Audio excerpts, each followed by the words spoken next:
navršava 73 godine od mučeničke pogibije srpskih dobrovoljaca u Kočanskim šumama.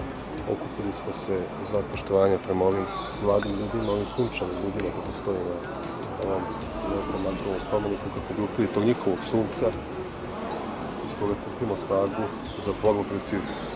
istih onih dušmana našeg roda, koji su se i oni borili, jer kao što živi nedelo svih dušmana srpskog naroda, tako i mora živjeti delo i podvig srpskih dobrovoljaca, čija borba, čiji podvig i čije delo trebaju i valjaju biti nadahnuće današnje i budućih generacijama srpskih nacionalista, kako bi borba za srpstvo u današnjim sutrašnjim vremenima bila smislena, ispravna i kako bi bila uz Božji blagoslov put do buduće srpske pobede.